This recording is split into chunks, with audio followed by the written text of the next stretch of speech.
Hello po, no? Ngayon po ay Monday. So, may opisina. So, pumipirma sa serbong ng mga liquidation ng MOE. Ayan. Pero na, ano ko naman doon, na-scan ko na, nabasa ko na, no? Napakakapal, no? Yung tatrabaho ng principal. Kapal, no?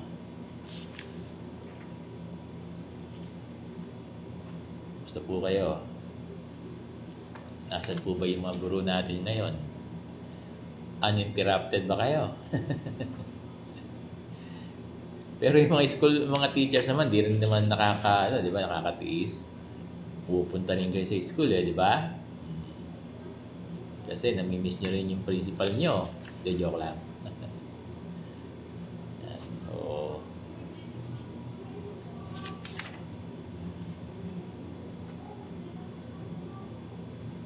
yung yung work from home ng every Friday ng mga school-based na teaching. Parang dito sa amin, Sir Bong, magsasubmit pa po ba ng report? Oo. Nung ginawa sa bahay ng Friday, gagawa pa, no? May mga sasubmit pang report. Hindi na lang ako mag-work from home ng Friday. Regular work lang din dito. Diba? Magba-biometrics ka na lang. Kaya yung mga non-teaching, sir, gagawa pa po kami ng printed narrative report na ilalagay sa DTR. Ipapasok na lang po kami. Tama nga naman, Ayaw na nilang gumawa ng narrative report, ng report. Kasi iatid sa DTR, oo. At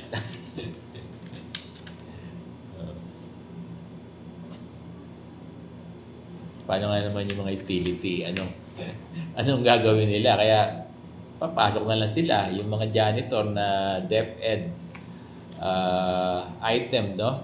Na utility o admin aid. Sabi nila kanina, Sir Bong, papasok na lang po kami kasi ilalagay namin report. Ano nga naman sila, utility, no? Mabahala sila. Ba't kasi pinagsasubmit pa ng report, no? Dapat hindi na. Umayaw na tuloy yung mga ng teaching. Kaya papasok na lang daw sila ng Friday.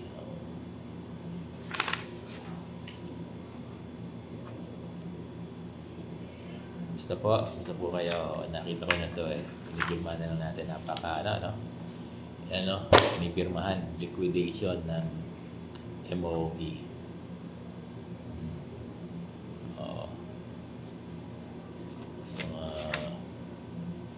Obligate obligation for payment of calamity loan for the month of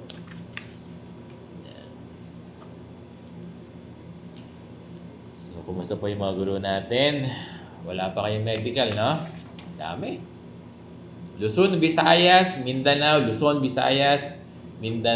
napakaraming mga complaint araw-araw na kinachat kay Sir Bong. Wala pa raw silang medical allowance. Tapos, clothing allowance daw ngayon, wala pa din sila. At may mga school na wala pa rin silang yung differential nung January. 'Di ba pumasok na ng Pebraryo yung increase natin sa salary standardization. Pirma lang muna po. Yung mga gusto ng bumili ng reviewer, meron ako dito, reviewer. Nagtitinda sa serbon ng reviewer ng NAT, mainit-nit pa. Kumusta po yung mga guru natin? Luzon, Visayas, Mindanao. Mainit dyan sa lugar nyo, no? Bagay, dito rin sa amin po, sa Metro Manila, Caloocan, mainit din. Dahil iba ang klima kapag ganitong panahon.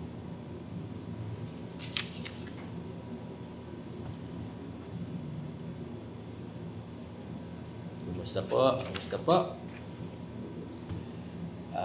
Yung mga gurong garnish, yung mga gurong nakasanlang ATM, yung mga gurong wala lang sinasahod, ano kaya ang ginagawa nila ngayon sa panahon ng bakasyon? Ako parang may nagsabi sa akin, may nag-relay sa akin, nagtitinda siya. Oo. Yung isa naman, nangingisda. Oo, hindi ako nagbibiro. Nangingisda raw sila. Ano ba? Basta may mga ginagawa silang pagkakakitaan. Oh. Huwag lang kayong sumisid katulad nung yung isang segment doon sa Kapuso Mo, Jessica Soho, yung bossero, no? Pakahirap nun. Sumisisid ng ilalim ng dagat, di ba? Kumukuha ng shell. Oh, masarap yun eh. Oh, napakamahal niyan eh pag in-order mo sa restaurant yung bake, nakakalimutan ko na. Dali na-islo na ako. College graduate, no? Hindi ko lang alam kung may mga teacher tayo sa mga area niyan na ganyan. Ang nagiging sideline nila, sumisid. Bosero. Dear teachers, balikan ko. Yung tanong ko kanina, ngayong bakasyon, ano ang ginagawa ng mga guro natin na sideline? Nag-tutorial? O iba nagtitinda raw eh, iba nanguhuli ng isda.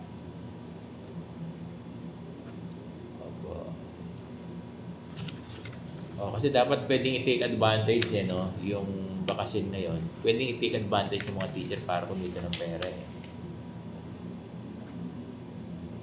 Meron daw nagluluto siya, kaya lang wala na siyang naubos na yung kanyang naubos na yung kanyang puhunan. Kasi pwedeng i-take advantage sa mga guro yung araw ngayon, yung araw ng sabihin, ngayong bakasyon, para makahanap ng pagkakakitaan. Tinatanong natin paano kaya kumakain yung katulad na lang sila Ma'am Mace, no? At tinatanong, wala na silang sinasahod, wala na napupunta sa kanila yung grupo nila, no? At maraming guro, di ba? Nasa 75% ang baong sa utang.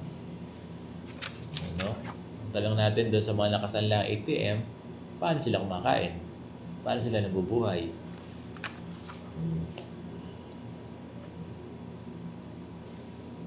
Pero kung sa province, madali ang madali ang pagkain. Sa province, madali ang pagkain. So, gaya na sinasabi natin, sa panawagan natin, sana matapos itong Kapuso Mo, Jessica. So, hindi lang ito mag-i-stay as Kapuso Mo, Jessica Soho, na program na walang mangyayari.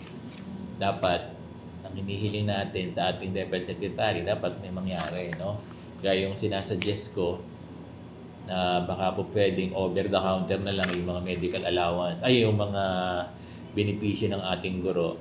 At itong tatanggapin natin na mid-year bonus.